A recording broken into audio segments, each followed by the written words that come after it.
It's been a bit of a wait, but Nintendo's popular Animal Crossing franchise has finally hit the Wii. Previously released on the GameCube and Nintendo DS, Animal Crossing is all about living out a second life at a relaxed pace. The heart of the game is interacting with your animal neighbors, who range from cute to a little creepy. There are plenty of things to do in this village, such as fishing, bug collecting, and fossil finding. If you've ever played an Animal Crossing game before, you already know this though. And this is part of the problem. You see, essentially 99% of City Folk is a blended mishmash of the GameCube and Nintendo DS versions. Although this is not a terrible thing since the game is still fun, it means that you're not going to see much new stuff. The Wii game starts out much like the others. You start out as a new resident of a village that you get to name. Rover the cat asks you a series of questions, and your answers determine what you look like.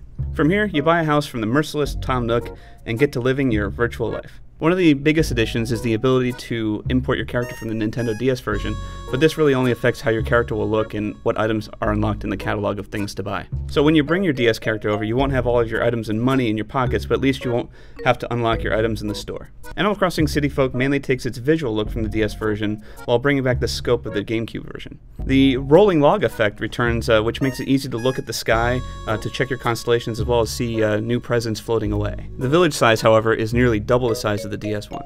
Another upgrade is that you can move into 4 houses that are scattered throughout the town as opposed to just having a 4-bedroom house in the previous game. The style is as charming as ever, and I think the simple look still works for the context of the game, but by now you think we'd have something a tiny bit more than a sharper GameCube version running at 60 frames per second in widescreen. Thankfully, online is returned in City Folk. One of the coolest things is that the animals in your town will retain objects such as letters that you've written and show them off to other players during their travels. This becomes a crazy sort of viral thing as your influence spreads far and wide. Online on the Wii works pretty much identical to the DS version.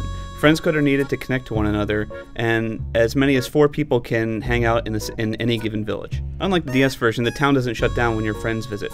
They'll be able to interact with all your animals as they wander around outside. The biggest addition is the ability to incorporate voice chat into your experience using the Wii Speak peripheral. It actually works pretty well, but since it's not a headset, there are no private chats. Everyone in the village hears everything else regardless of proximity. I'm dilly down over there, come on. Oh. For those without the Wii Speak, they still have the ability to chat using the on-screen virtual keyboard, or they can hook up a US keyboard and type really fast. The biggest design change in City Folk is pretty much the city itself. This is supposed to be a living city outside of your village, but it's somewhat of a cop-out. Everything that's in the city, things like Red Shop or Katana's fortune-telling stand, were already in past versions of the game. They were just never in a centralized spot. The city just seems forced, like they felt obligated to give the Wii version its own thing, even if it meant cheapening out. Half the fun of Animal Crossing is meeting the weird assortment of creatures for the first time in your town, but since they show up in the city all the time, it kind of ruins the surprise. Even though much hasn't changed from the move from the GameCube to the DS to the Wii, the addictive quality of Animal Crossing is still very much alive in City Folk.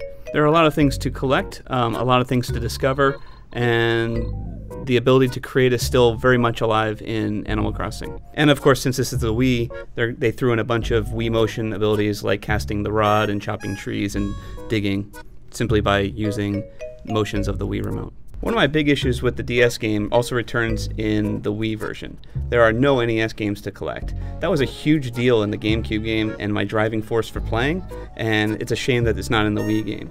Nintendo is very much pushing their virtual console, so you won't be seeing these freebies, and that's too bad. It means that there isn't the same drive to collect these ultra rare items in the adventure.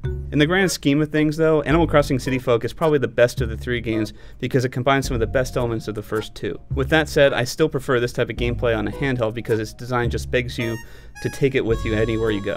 And even though this game is still Animal Crossing, it's a missed opportunity. Nintendo could have really branched out the online features or something else, but they played it safe. City Folk is still fun, but I do hope that the next Animal Crossing has something much more to offer than a lousy city to walk around in.